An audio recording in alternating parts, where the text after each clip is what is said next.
بسم الله الرحمن الرحيم فخلف من بعدهم خلف أضاعوا الصلاة واتبعوا الشهوات فسوف يلقون غيا إلا من تاب وآمن وعمل صالحا فأولئك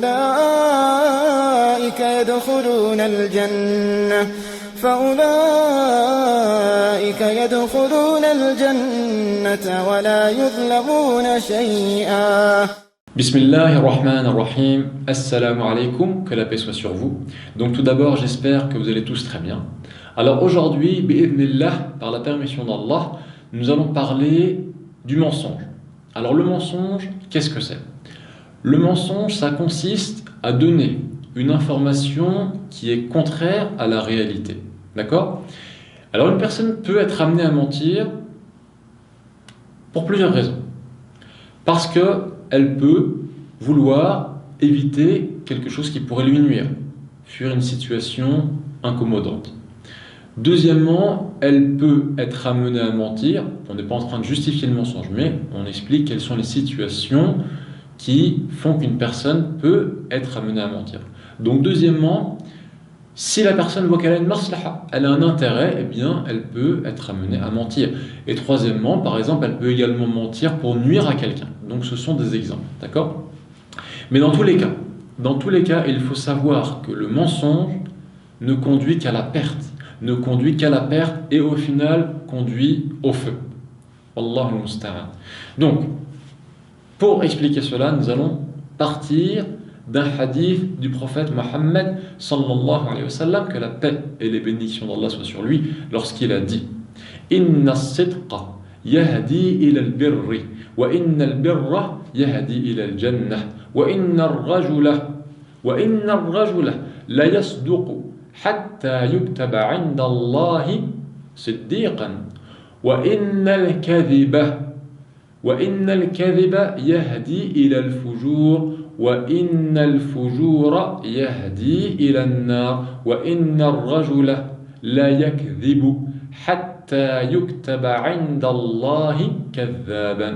Donc le prophète sallallahu alayhi wa sallam nous a dit dans ce hadith que certes, as-sidq, le fait d'être véridique, ça conduit à quoi? Au bien, et que le bien conduit au paradis, et que l'homme ne cesse d'être véridique jusqu'à ce qu'il soit écrit, compté auprès d'Allah comme étant parmi les véridiques, comme étant quelqu'un de véridique, d'accord? Et à l'inverse, le mensonge conduit à quoi? Il a le fujur. El fujur, c'est quoi? C'est el khuruj an ta'atillah ila ma'siyatillah. C'est le fait de sortir de l'obéissance d'Allah pour aller vers la désobéissance à Allah, d'accord? Et le fujur, ça conduit à quoi? Ça conduit au feu. Et l'homme n'a de cesse de mentir jusqu'à ce qu'il soit écrit auprès d'Allah comme étant quoi? Un grand menteur, un kadhab, tayyib, qu'Allah nous en préserve. Donc ça, c'est pour montrer que dans tous les cas, le mensonge ne mène qu'au mal, ne mène qu'à la perte en réalité. Et il y a différents types de mensonges. Le plus grave, le plus gros des mensonges, c'est al-kadhib ala Allah, le fait de mentir contre Allah, à propos d'Allah Azza wa Jalla, d'accord? Comme Allah nous le dit dans le Coran, subhanahu wa ta'ala: فَمَنْ أَظْلَمُ مِمَّنِ افْتَرَى عَلَى اللَّهِ كَذِبًا. Et qui est plus injuste que celui qui forge envers Allah un mensonge? إِنَّ الَّذِينَ يَفْتَرُونَ عَلَى اللَّهِ الْكَذِبَ لَا يُفْلِحُونَ. Et ceux, qui forgent un mensonge contre Allah, qui forgent le mensonge contre Allah, eh bien ils ne réussiront pas. Donc ça pour montrer la gravité du mensonge envers Allah. Quelle forme ça peut prendre, le fait de mentir à propos d'Allah? Premièrement, ça peut être de dire qu'Allah a dit une chose alors qu'il ne l'a pas dit, subhanahu wa ta'ala. Deuxièmement, ça peut être de dire qu'Allah a voulu dire ceci à travers sa parole, d'accord? Et ça, on retrouve ça de manière assez fréquente dans Bab al-Asma wa Sifat, dans le chapitre qui touche dans la aqidah, dans la croyance, à quoi? Aux noms et aux attributs d'Allah Azza wa Jalla. Certains vont dire par exemple al-yad, al-maqsoud, c'est quoi? C'est al-qudra. Certains vont dire que le maqsoud min al-yad, la main d'Allah, ils vont dire non, c'est pas la main, c'est al-qudra, c'est la puissance, la force, etc. En vérité, c'est pas le cas. Al-yad, nous, on croit en faisant partie de Ahlus Sunnah wal Jama'a, qu'Allah Azza wa Jal a une main, al-yad, il en a même deux, qui lui sied, qui sont des mains qui lui conviennent, qui sont des mains parfaites, qui lui conviennent, qui conviennent à sa perfection. D'accord? Donc nous, on croit vraiment à ça. On croit que ces mains ne ressemblent pas aux mains des créatures, mais on croit qu'Allah Azza wa Jal a des mains, d'accord, qui sied à sa perfection. Donc c'est ça notre i'tiqad dans cette bab. Alors, ça c'était également un deuxième type de mensonge à propos d'Allah, le fait de dire qu'Allah a voulu dire cette chose-là alors qu'il n'a pas voulu dire ça. Troisièmement, ça peut être le fait de dire qu'Allah n'existe pas, comme le disent certains. Certains disent non, il n'y a pas de Dieu, Allah n'existe pas, ou Allah il est injuste, regardez ce qui se passe, parce qu'ils n'ont pas compris en vérité. D'accord? Donc ça, c'est une autre forme de mensonge envers Allah subhanahu wa ta'ala. Après cela, il y a quoi? Il y a al-kadhib ala al-nabi sallallahu alayhi wa sallam, le fait de mentir à propos du prophète Mohammed, d'accord, sallallahu alayhi wa sallam, en disant par exemple qu'il a dit ceci alors qu'il n'a pas dit cela. Ça rentre par exemple dans al-ahadith qu'on appelle al-ahadith al-mawdu'ah, qui sont les ahadith inventés, d'accord. Le fait de forger, d'inventer des ahadith comme ça, c'est mentir à propos du messager, sallallahu alayhi wa sallam. Également le fait de dire que le prophète a voulu dire ceci à travers sa parole alors que ce n'est pas le cas, ça c'est également un mensonge. Et le prophète sallallahu alayhi wa sallam nous a dit Man kadhaba alayya muta'ammidan falyatabawwa maq'adahu minan nar, que celui qui ment délibérément à mon propos, eh bien qu'il se prépare à prendre sa place dans le feu, parce qu'il l'a mérité, d'accord.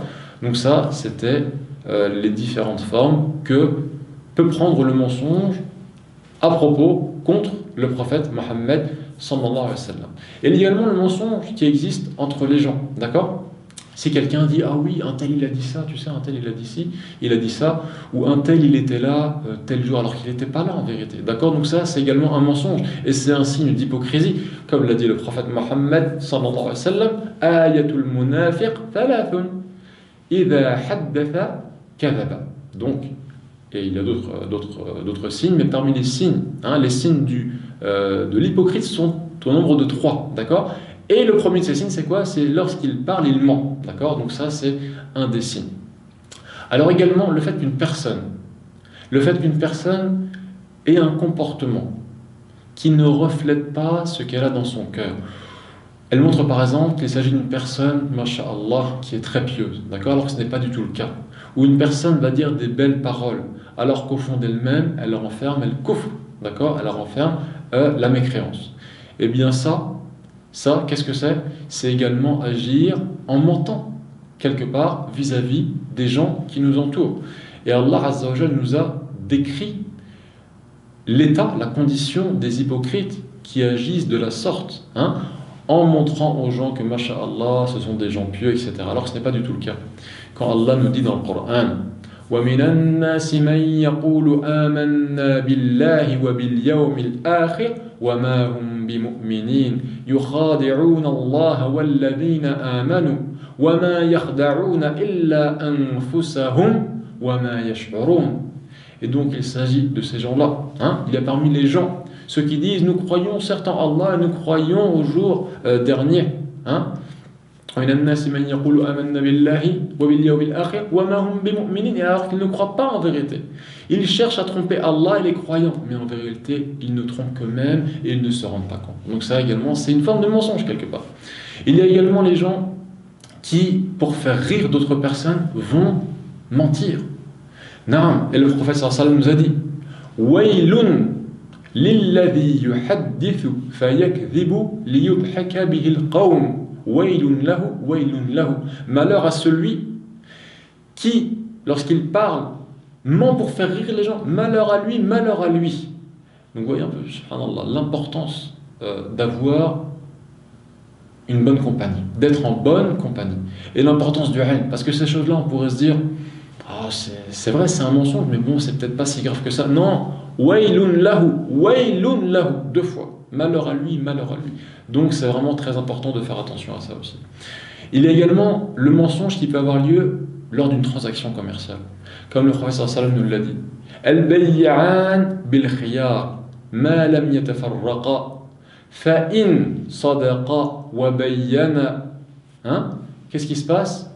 Bourikat بورك لهما في بيعهما بورك لهما في بيعهما. Non. Si lors d'une transaction, eh bien, il y a deux personnes, donc l'acheteur et le vendeur, d'accord? Tant qu'ils ne se sont pas séparés, ils ont le choix. Al-bay'an bil khiyar ma lam yatafarraqa. Ils ont le choix. Tant qu'ils ne sont pas séparés, ils ont le choix. Est-ce on se met d'accord sur ça, on se met pas d'accord? Tant qu'ils ne sont pas séparés, l'acte n'a pas eu lieu.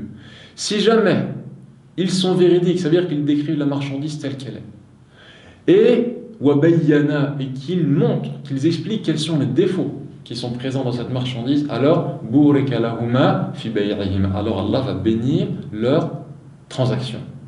Wa in katama, alors que s'ils cachent, ils masquent les défauts. Wa kadhaba, et qu'ils mentent. Muhiqat barakatu bay'ihima, alors la baraka, la bénédiction dans leur vente, eh bien elle va être anéantie. Donc qu'Allah nous en préserve. Taïb. Enfin, pour conclure, je voulais insister sur un dernier point, qui est que on vit dans un monde clairement de fitan, d'épreuves, de troubles. Et il y a beaucoup de personnes qui peuvent véhiculer des mensonges, qu'ils le fassent volontairement, pour nuire volontairement ou de manière involontaire. Dans tous les cas, ce qu'il faut essayer de faire, c'est de vérifier l'information qui nous parvient, d'accord, pour ne pas nuire finalement à d'autres personnes par ignorance, sans savoir. Comme Allah Azza wa Jalla nous le dit dans le Coran, Ya ayyuhalladhina amanu in ja'akum fasiqun binaba'in fatabayyanu an tusibu qawman bijahalah fatusbihu ala ma fa'altum nadimin. Si jamais, vous qui avez cru, vous les croyants, s'il y a un pervers qui vient à vous avec une nouvelle, eh bien vérifiez-la. Vérifiez-la afin de ne pas nuire, que vous ne nuisiez pas par ignorance à des gens et que par la suite vous ne regrettiez. Donc nous demandons à Allah Azza wa Jalla qu'il nous préserve du mensonge et qu'il fasse de nous des gens véridiques. Qu'Allah fasse de nous des gens véridiques et qu'il nous accorde son paradis. Hada wallahu a'lam wa sallallahu ala nabiyyina Muhammad.